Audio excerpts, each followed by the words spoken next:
চলো আজ তোমাদের সাথে আমি আজ দুপুরে দুটো রেসিপি শেয়ার করি। এটা হচ্ছে মূলো শাক। আমি একটু পেঁয়াজ আর কাঁচা লঙ্কা দিয়ে মূলো শাকটাকে ভেজে নিয়েছি একটু বেশি করে তেল দিয়ে। এই নেক্সট যে রেসিপিটা আমি তোমাদের এখন দেখাবো সেটা হচ্ছে একদম নিরামিষ, খুব সুন্দর রেসিপি। চলো, প্রথমে কড়াইতে একটু তেল নিয়ে নিলাম, তারপর আলু আর ব্রোকলি কেটে রেখেছিলাম সেটাকে দিয়ে দিলাম ফ্রাই হওয়ার জন্য। সাথে লবণ হলুদ দিয়ে এটাকে হালকা করে ফ্রাই করে নেব, যাতে আলুগুলো আর ব্রোকলিগুলো একটু নরম নরম হয়ে যায়। ফ্রাই হয়ে গেছে, এবার এগুলোকে তুলে নেব। নেওয়ার পর কড়াইতে আর একটু তেল দিয়ে কিছু পনির কেটে রেখেছিলাম, সে পনিরগুলো আস্তে আস্তে দিয়ে দেব।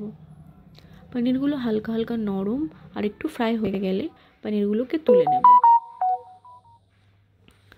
তারপর কড়াইতে একটু জিরে আর একটুখানি আদা আমি গ্রেট করে রেখেছিলাম সেটা দিয়ে দেবো। যেহেতু এটা একদম নিরামিষ হচ্ছে তাই এর মধ্যে আদা দেবো। আদা দিয়ে কিন্তু বেশিক্ষণ আমরা সেটাকে ফ্রাই করব না, কারণ একটা তেতো তেতো ভাব চলে আসবে। তারপর ফ্রাই করে রাখা আলু আর ব্রোকলিগুলো দিয়ে দিলাম।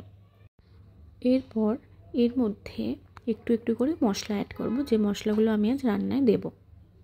আমার কাছে জিরে ধনের গুঁড়ো ছিল, সেটাই একটু দিয়ে দিলাম, আর একটু লঙ্কার গুঁড়োও দিয়ে দিলাম, আর হালকা কালার আনার জন্য রেড মির্চ পাউডারটাও একটু দিয়ে দিলাম, একদম সামান্য।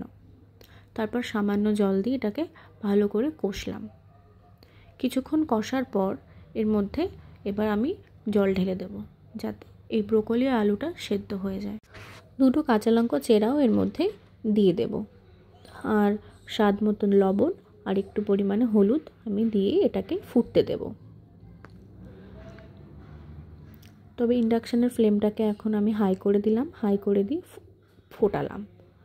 বেশ কিছুক্ষণ ফুটে গেল, আমি দেখলাম আলুটা সেদ্ধ হয়েছে কিনা। তারপর যে ভেজে রেখেছিলাম পনিরগুলো সেগুলো দিয়ে দিলাম।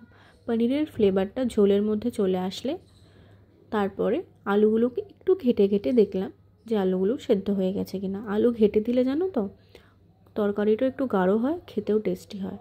আর একটুখানি লাস্টে আমি একটু ঘি দিলাম 1 চামচ, আর গরম মশলা ছড়িয়ে দিলাম।